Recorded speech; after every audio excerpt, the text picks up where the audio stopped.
would come out and give me progress reports. And there was this big fat white lady that was the nurse the first 3-4 nights. She came out one night. She's like, "Oh, that Tupac of yours, he's a fighter." I'm like, "What happened?" Immediately what me up was his head was twice the size. Just walked up to him. I put my hand on his arm. It's ice cold. That was Snoop Dogg opening up about Tupac. And now he's finally breaking his silence on the sentence dropped in the long, twisted murder case that's kept everyone guessing for years. Conspiracy theories, secrets, and wild rumors have circled forever. But what Snoop just said has everyone shook. He passed away, and I never got a chance to, apologize or even just tell him, what is it? How can we fix it? Let's unpack this chaos, the sentence and the silence.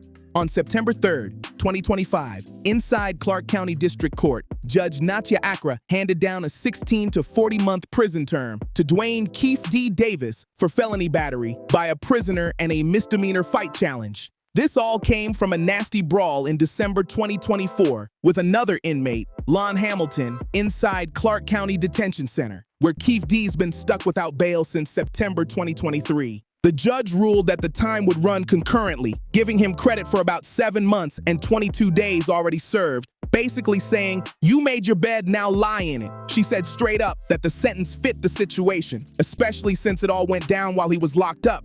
Davis didn't even try to step back from the drama. He stayed in it. Still, the judge rejected prosecutors' request for consecutive time or the max punishment, showing a bit of mercy. But here's where it gets wild. This isn't just any inmate. This is the only man ever charged in the 1996 murder of Tupac Shakur. He's sitting behind bars waiting on a murder trial, and somehow he picks up a brand new felony for throwing hands in jail. What a twist. At his battery trial in April 2025, the jury didn't waste a second. Even the doctors sometimes even thought that he was going to survive. When I seen him, he was sedated. And when I seen him, I knew it was more real than, what was being relayed. They watched that surveillance footage from inside the detention center, and in less than 90 minutes, they came back with guilty on both counts. No hesitation, no confusion, just straight up proof caught on tape. That video was crystal clear.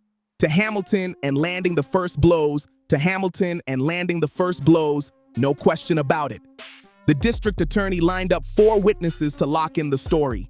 2 correctional officers who rushed in to break up the fight, Hamilton himself who testified through video from his unit, and a medical tech who documented the brutal aftermath. Swollen eye, busted face, and all. That beating wasn't light, it was ugly. Now this is where things start heating up even more. We're talking about one of the most legendary and controversial cases in hip-hop history still unfolding. And yet, Snoop Dogg, the man who owns Death Row Records since 2022, the same label he and Tupac made history on with 2 of America's most wanted, has been completely quiet. Not a single word, no statement about the sentencing, no comment about the murder trial delays, nothing. That silence is loud, especially after the court pushed the murder trial all the way back to August 10th, 2026, thanks to prosecutors dropping tens of thousands of new pages, recordings, and evidence on the defense. And still, we coming up, what's the name? What's that, Flamingo? Yeah, I think that's Flamingo. Coming up Flamingo and got to the light. He was going to go drink and smoke some weed, and he happened to be hanging out the window. He's hanging out the window like he was in a parade. Not a word from Snoop. Even when the judge shut down Keefe D's motion to toss evidence from that 2023 raid on his Henderson home, Snoop stayed silent. The streets are wondering, what's really going on? By February 2026, the judge's ruling gave prosecutors the green light to bring in everything they scooped up during that late-night raid. Laptops, tablets, stacks of documents, photos, and even Tupac memorabilia, all of it tied straight to linking Keefe D with that infamous white Cadillac from the night of September 7th, 1996. That's major. But what's really got people talking is what didn't happen.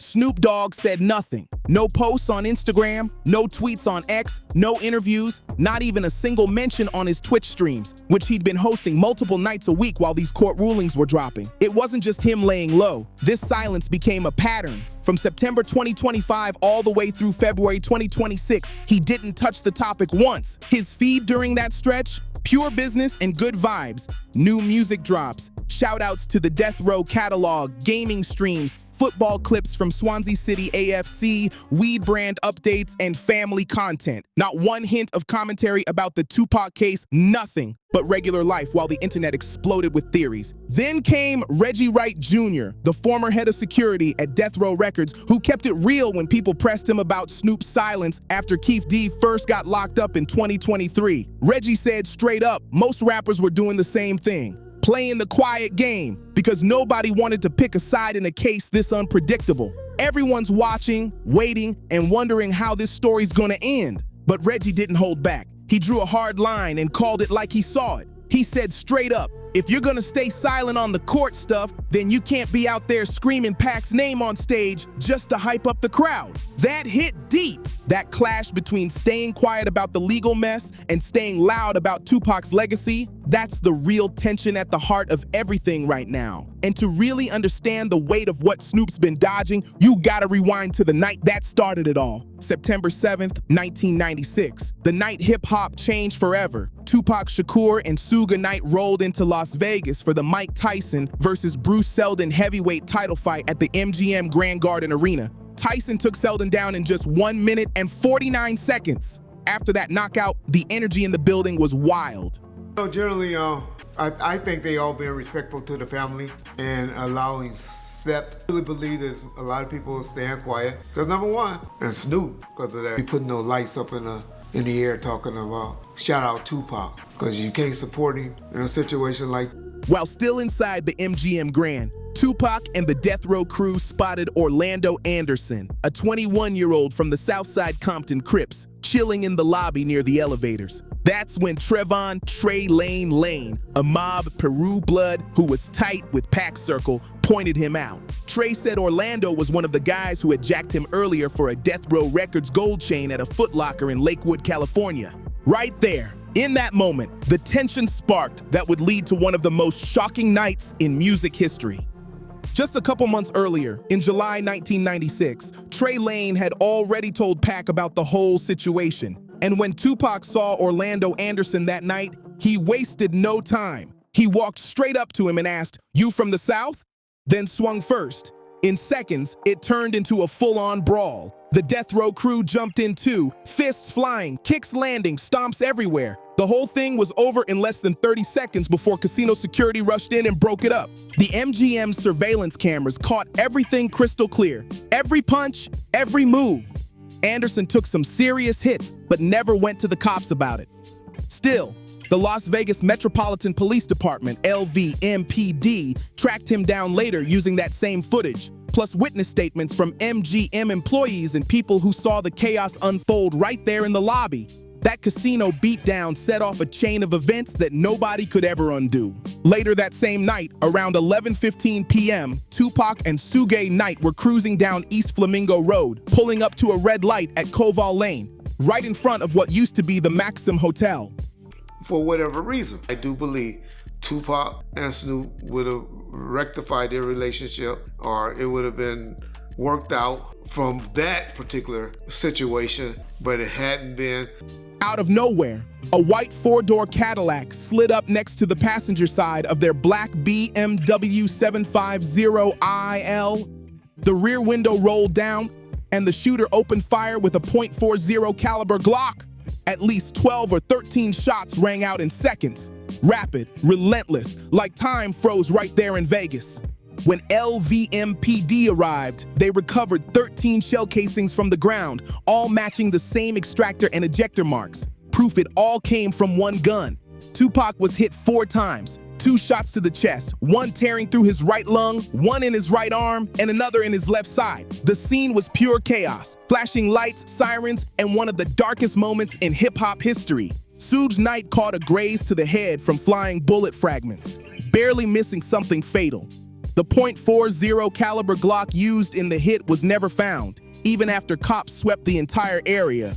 No fingerprints showed up on the shell casings either. It was like the shooter vanished into the night. Tupac was rushed to the University Medical Center of Southern Nevada, fighting for his life. Doctors opened his chest wide with an emergency thoracotomy, removing his entire right lung to stop the bleeding inside. It was intense. They sedated him heavily and kept him in a medically induced coma because every time he woke up, he tried to rip out the tubes and get out of bed, like he was still back in that BMW, still in survival mode. Frank Alexander, Tupac's bodyguard, later described what those final days were like. The waiting, the praying, the heartbreak. A nurse told him straight up, "Pac's fighting." But the damage was just too severe.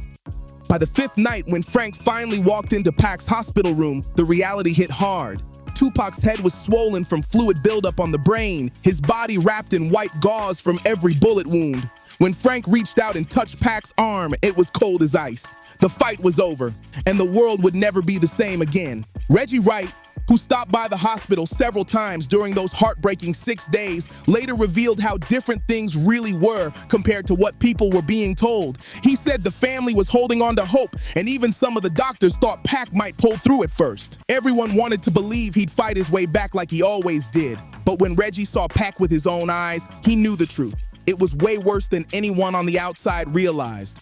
The hope, the whispers, the updates, none of it matched what was actually happening in that hospital room. Then came September 13th, 1996, at exactly 4:03 p.m. Tupac Shakur was pronounced dead from respiratory failure and cardiopulmonary arrest. He was only 25 years old, and the tragedy didn't end there. It took 27 long years before anyone was finally arrested in connection to his murder. The reason it took nearly 3 decades to make an arrest is wild, because the one guy who should have kept quiet decided to do the total opposite. Keefe D basically snitched on himself. The case had gone ice cold for years. LVMPD already had the MGM fight footage, the .40 caliber shell casings from the Vegas intersection, and gang intel tying the Southside Compton Crips to that white Cadillac, but no one was saying a word. Key people started dropping. Orlando key people started dropping. Orlando Anderson, the man accused of being the shooter, was killed in another Compton gang shootout back in 1998. The other two who were allegedly in the car, Terrence Bubble Up Brown and DeAndre Dre Smith, both passed away not long after. That left just one man still breathing who'd been inside that ride. Dwayne Keefe D. Davis, the self-proclaimed shot caller of the Southside Compton Crips, Burris Street set. And man, he just couldn't keep his mouth shut. It all started back in 2008 and 2009 when federal agents and LAPD launched a joint task force to crack down on a big PCP and narcotics ring operating out of Compton. During those interviews, Keefe D started talking, and he talked a lot,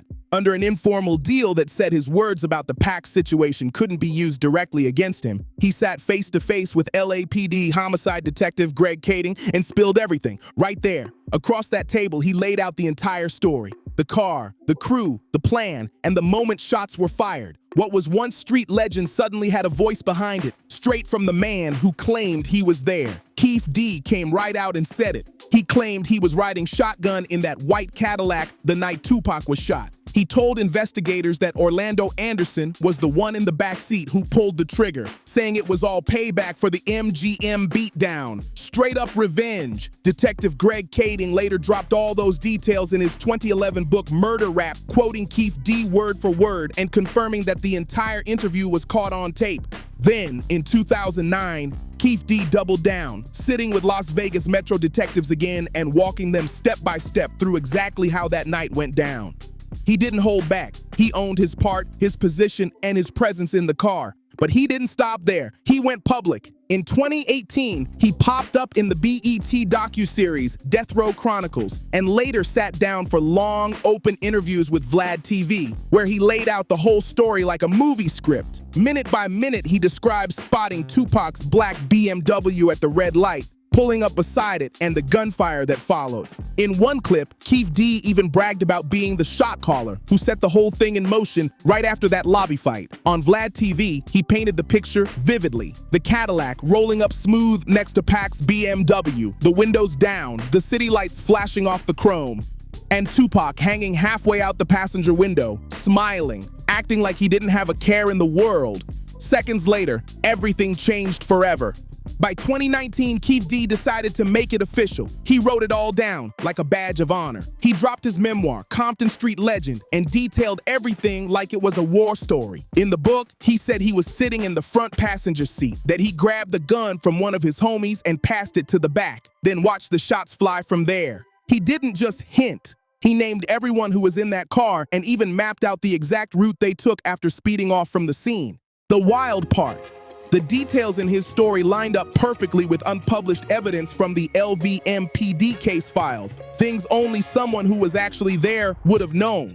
Then it finally happened. On September 29th, 2023, nearly 27 years after Tupac's murder, a Clark County grand jury hit Dwayne Keefe D. Davis with 1 count of open murder with the use of a deadly weapon and a gang enhancement attached, LVMPD. Lieutenant Jason Johansson told the press straight up that Keefe D was the shot caller who masterminded the plan that ended Tupac's life. That same morning, around 6:15 a.m., SWAT teams and homicide detectives raided his Henderson home, hitting him with a search warrant and taking him in. At his arraignment on October 2nd, 2023, Keefe D pled not guilty, but the judge wasn't having it. Bail denied, right on the spot. Every time his defense team tried to get him released, and that's multiple motions from different lawyers all through 2024 and 2025, the court shot them down again and again.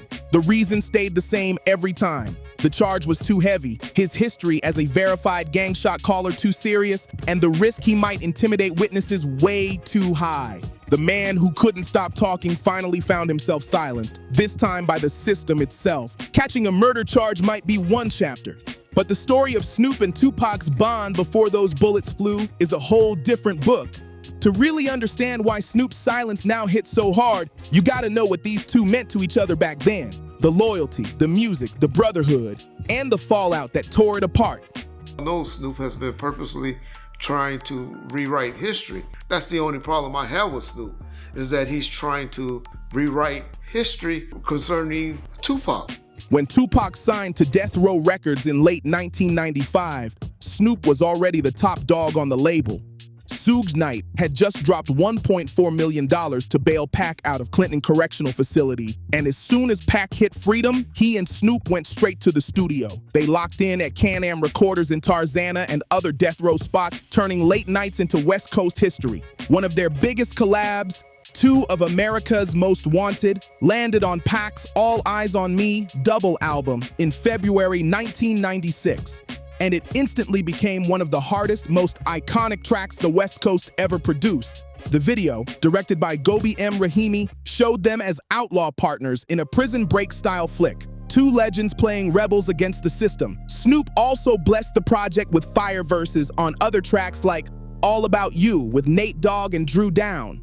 The 2 were inseparable, side by side at video shoots, studio sessions, cruising in Suge's cars, and showing up at private events and LA club gigs like they ran the city. They even lit up the 1996 Source Awards stage together, showing the world that Death Row was untouchable. But things didn't stay solid for long. The friendship that once looked unbreakable started cracking under the pressure, and in one of the realest interviews Snoop ever gave, he opened up about the last time he saw Pac alive, and the tension that had built between them just days before that tragic night in Vegas. Everything fell apart after Snoop's interview with Angie Martinez in New York. On live radio, he said he still had love for Biggie and his crew, and that one comment flipped everything upside down. The tension that had been bubbling between Snoop and Pac finally exploded. When Snoop flew back to the hotel, Pac refused to even come face him. No words, no look, nothing. The energy was ice cold. The next day, they boarded the private jet heading back to LA, and the silence was brutal. Pac didn't say a single thing for the entire 5-hour flight. Snoop tried to break the tension a few hours in, trying to talk it out, trying to bring back that brotherhood. But Pac turned his whole body away and started chatting with someone else like Snoop wasn't even there. The air on that plane was so heavy that Snoop later said he went to the back, pulled a blanket over his head, and clutched a knife the whole way home. He didn't know what might pop off mid-air. When they finally touched down, both of their Rolls Royces were parked side by side on the tarmac. Snoop tried one last time to make peace, to get right with his brother before things went too far. But fate was already in motion, and that moment turned out to be the last real chance he'd ever get. Pac didn't say a word. He just curved Snoop cold, hopped straight into his ride, and pulled off without looking back. The silence between them had turned into a wall. Not long after, Snoop's phone started blowing up, call after call, people telling him to turn on the news. That's when he found out. Snoop jumped on a flight to Vegas right away. He walked into the hospital and saw his brother, Tupac Shakur, laid up in that bed, hooked to machines, barely holding on. The room was heavy with pain, wires everywhere, monitors beeping, and all Snoop could do was stand there, staring at the man he came up with, the one he'd made history with, now fighting for his life. Just left New York. I had got off the radio station with Angie Martinez, and that's when me and him like clashed. A whole nother atmosphere. Like, he sent his homeboy up to get the bud from me as opposed to him coming. It was the most uncomfortable ride I ever had in my life because my nigga didn't say nothing to me the whole ride. And that's a 5-hour flight on a private plane. Yeah. What tore Snoop apart the most was knowing they never made peace. That guilt has been eating at him for nearly 30 years. And according to Reggie Wright Jr., that same guilt is what's driving Snoop to rewrite the story today, trying to reshape how the world remembers what really went down between him and Pac in those final days. Reggie even said he believes that if Pac had survived, the two would have made up eventually. They were brothers before anything else, but Pac didn't make it. And Snoop's been carrying that unresolved pain ever since, like a shadow that never leaves. That unresolved guilt doesn't just explain Snoop's complicated feelings toward Pac's memory. It also sheds light on why. The one time he finally spoke up about anything tied to this case, it had nothing to do with justice for Tupac. Instead, it was about Suge Knight coming for his neck. This whole thing, and what fans now call the Suge factor, kicked off in February 2025 when Snoop finally broke his silence. But it wasn't about court rulings, new evidence, or Keefe D's trial. Nah, it was all about Suge talking wild from prison. On February 24th, 2025, the YouTube channel The Art of Dialogue dropped a recorded prison phone call interview with Suge Knight, and what he said sent shockwaves through the internet. From behind bars, Suge made a direct accusation, claiming Snoop and some other big names had been working behind the scenes trying to bail Keefe D out. Why? Because Keefe had supposedly been talking too much from his cell. Suge has been serving a 28-year sentence for voluntary manslaughter ever since his 2018 conviction in the 2015 hit and run that killed Terry Carter, and he used that prison line like a megaphone. He claimed that multiple people had approached him with offers connected to Keefe D's potential release, but he said he wasn't touching any of it. Then Suge took it even further. He dragged Ray J and a close mutual friend into the mess, saying they were tied up in the same talks. According to Suge, the more Keefe D kept running his mouth from lockup, the more people on the outside started panicking. And that's when the so-called moves to get him out supposedly began. And Suge didn't stop there. In that same interview, he came out swinging, going straight at Snoop's throat over Death Row Records ownership. He demanded receipts, calling out Snoop by name and implying that the whole deal might not be as clean as people thought. The whole hip-hop world lit up that day, and Snoop had no choice but to respond. Suge didn't hold back. He went all in on Snoop, saying he'd run the Death Row name into the ground. According to Suge, every project that dropped under the Death Row banner since Snoop took over was a flop. He even reached way back into their old business dealings, claiming Snoop still owed him money from legal fees and civil cases dating all the way back to the 90s. But Suge wasn't just talking paperwork. He came with straight up smoke. In another part of that same interview run, he dropped a massive bombshell. Suge claimed that Keefe D himself had once told him, face to face, exactly what went down the night Tupac was shot. He said it happened at a Lakers game at the Staples Center after Suge had gotten out on parole. According to Suge, Keefe D walked right up, shook his hand, and started spilling. No hesitation, no warning. Just straight talk about the night Pac got hit. And then Suge made it even wilder. So I walk up to him like maybe 3 hours into the flight, sit next to Rolls Royce. He got a Rolls Royce. He walked down the steps, I walk down the steps. We meet right here. I'm like, cuz, you going to Vegas? Time I get a call, like, turn on the news, cuz. I'm at Warren G house. Me and my homie wasn't straight. You understand what I'm saying? It's like, I'm not even gonna be able to apologize to him. He said Keefe D told him about $1 million bag tied directly to the setup that night, hinting at something way deeper than revenge. If what Suge's saying is true, then this wasn't just about street payback. There was money on the line, power in play, and secrets that still haven't all come out. Whether Suge Knight was speaking facts or just running game, nobody can say for sure. There's no paperwork, no bail records, no court filings, and not a single official statement from Keefe D's lawyers or Snoop's camp to back up any of Suge's wild claims about Snoop trying to help get Keefe D sprung from jail. In reality, Keefe D's own $750,000 bail request had already been shut down earlier in the case, and not because of Snoop,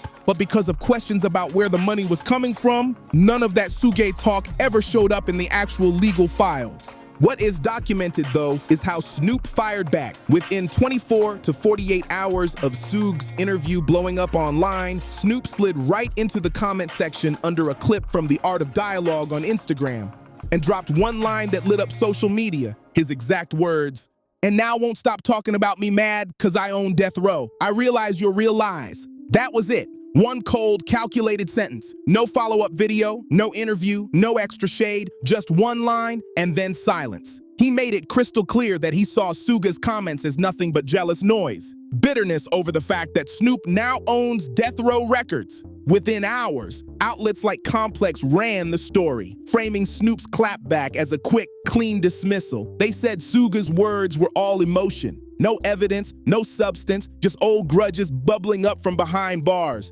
And that brings everything full circle. Because that one Instagram comment from February 2025, that's still the only time Snoop Dogg has said anything remotely connected to this entire case.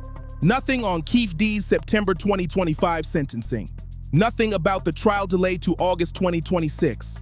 Not even a single word when the suppression motion got denied in February 2026, a decision the whole hip-hop community called a major blow to the defense. Through all of it, Snoop stayed silent.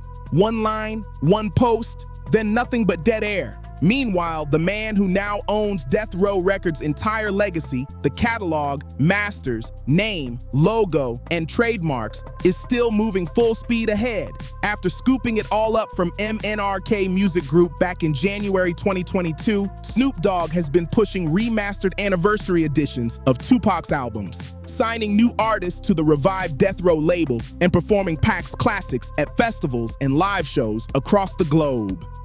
Reports from Variety pegged the deal between $20 and $40 million, factoring in the massive streaming numbers from Death Row legends Snoop, Dre, and Tupac. With that move, Snoop set himself up as the guardian of Tupac's musical legacy. He now controls the very records they created together.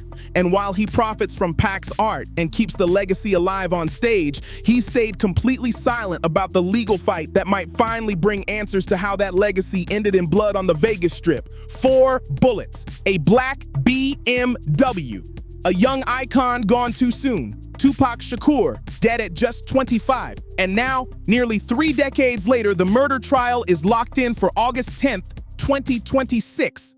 Dwayne Keefe D. Davis remains behind bars at Clark County Detention Center, serving out his 16 to 40-month sentence for that jailhouse fight while he waits for the biggest courtroom showdown hip-hop has ever seen. And Snoop Dogg, as of right now, still dead silent. Not a word about the case, the trial, or the man accused of ending the life of his one-time brother in rhyme. The story isn't over. Not by a long shot. The next few months could rewrite hip-hop history all over again. Thank you for watching. If you found this story gripping, make sure to like, subscribe, share, and drop a comment with your thoughts below. What do you think Snoop's silence really means?